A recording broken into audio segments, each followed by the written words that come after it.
about Nahim Heinz? This seems like this player is crazily undervalued. Yeah, he really is. Nahim Heinz to me has like these Austin Eckler vibes, right? Like they're both these super speedy scat backs that they're going to use all over the field. Nahim Heinz ran a 4.3840, and of course I got to stay on brand here and cite these 40 times. But Nahim Heinz, man, he can absolutely burn. And we're talking about a dude right now, Adam Rank, that has an ADP in round 11. So you can get this running back late, and who doesn't like a late round running back value?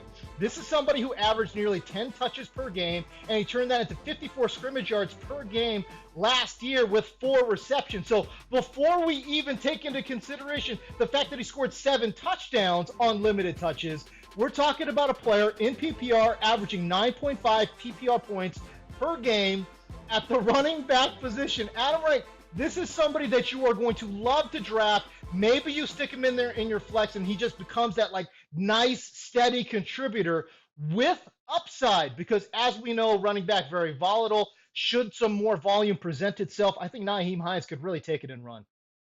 Is it crazy to think, and I know that T.Y. Hilton's there, but is Nahim Heinz like their best pass catcher? Their second best pass catcher? I feel like in the pecking order, he's pretty high up there. Yeah, he really should be, right? Like it's, for me, it's Michael Pittman 1, and then Nahim Heinz 2, and then again, then you've got these other guys that are a little bit unproven, in terms of unproven assets, younger players. But then you've got T.Y. Hilton, the veteran guy, who is a little bit longer in the tooth. You know what I'm saying? So, I would probably put him right behind Michael Pittman in terms of their top pass catchers. Yeah, and Sam Ellinger's starting in week 1. We'll be like, yeah, dump it off to Nahim Heinz. The Patriots, the wide receiver position to me is a difficult one. You like Jacoby Myers. Why is that? Oh man, this one, if we're handing out credit, like I got to hand out the credit to Matt Hartman, my business partner over there at Reception Perception, the creator of Reception Perception, the greatest analytics tool when we're talking about trying to unearth. Yeah, final one, baby. When we're talking about unearthing some fantasy wide receivers. But Matt Hartman, did the deep dive on Jacoby Myers and found some really, really interesting numbers. He had a 72.6 success rate versus man coverage last year. And now what does that mean? Well, when you cross that 72% threshold, that's really where we start to find some of these stud receivers early on in their career, then become studs a little bit later in their career, right? We're talking about like the Allen Robinsons of the world. We're talking about, how about 2016 Stephon Diggs had a 72% success rate versus man coverage. So this is somebody, Jacoby Myers, who, I get it, low volume passing attack potentially, if Cam Newton starts there in New England.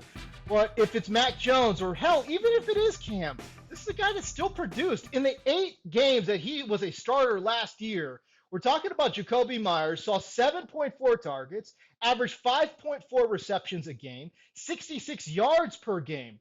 Now, I get it. Did not catch any touchdowns in this low volume attack, but he did throw for 2 touchdowns because we're talking about a converted quarterback. So he can be used in a lot of different ways. I really think Jacoby Myers, man, presents a lot of value. You know why, Frank? The man's not being drafted in fantasy drafts right now. He is absolutely free.